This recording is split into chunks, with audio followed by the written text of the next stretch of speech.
Donc du coup, Marc Lécorché, j'ai 36 ans, je suis président et cofondateur de Quarks.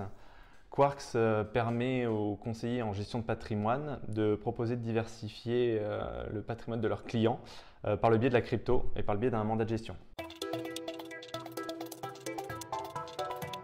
Ça a été une année compliquée, hein, on le sait, la crypto-monnaie a beaucoup baissé.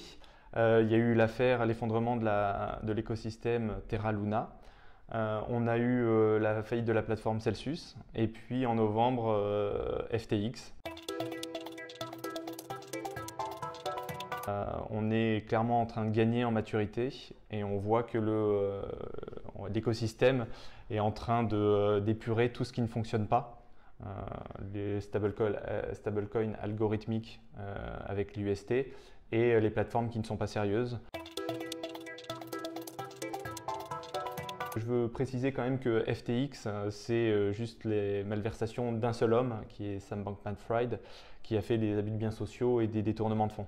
Donc on n'est pas dans, faut pas jeter l'eau avec le bébé avec l'eau du bain. Donc pour toi, ce type de bouleversement qu'il y a eu en 2022, c'est normal dans un secteur qui se structure en fait. Exactement, c'est un secteur qui est jeune et où il y a plein d'innovations. Et donc du coup, il y a des choses qui marchent, des choses qui ne marchent pas. Donc voilà. On a deux axes.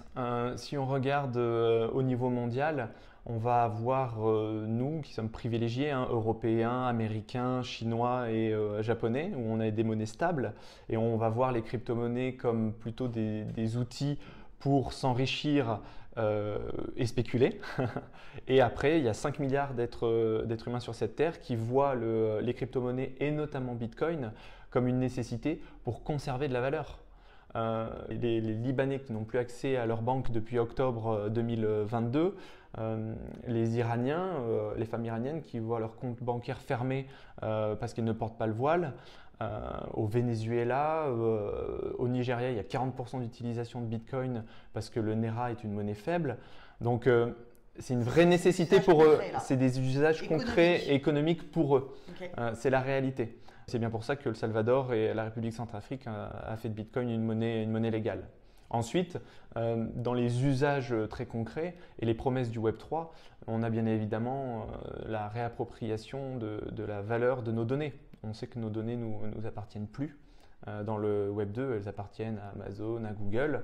Là, on peut se les réapproprier en décidant d'utiliser des clouds décentralisés pour stocker nos photos, nos vidéos, comme sur Filecoin et Flux.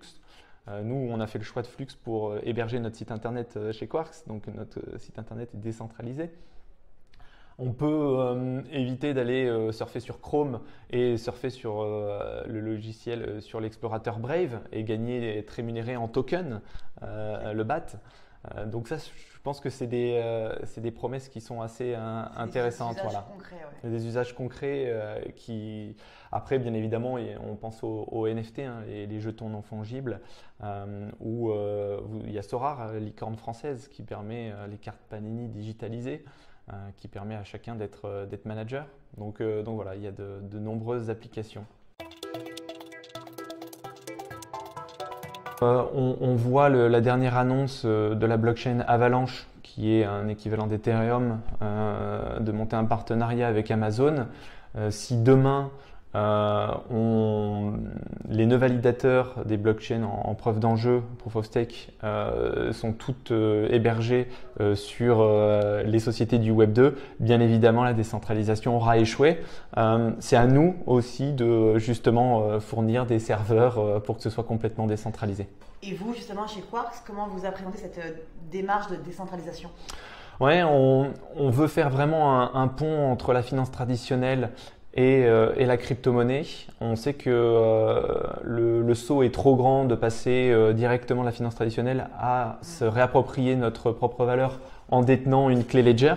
Et donc du coup, nous on veut faire un pont et ça passera par des plateformes centralisées, des exchanges qui sont sérieux, comme Kraken a pu l'être avec sa proof of reserve qui prouve bien qu'il y a des acteurs qui sont vertueux dans le secteur. Donc d'abord une plateforme centralisée, Ouais, faire une passerelle avec les acteurs traditionnels, bien sûr. et après progressivement basculer sur une plateforme décentralisée. Ouais, ça convient pas à tout le monde, hein, bien sûr, de faire ce schéma-là, mais c'est la promesse effectivement du Web3.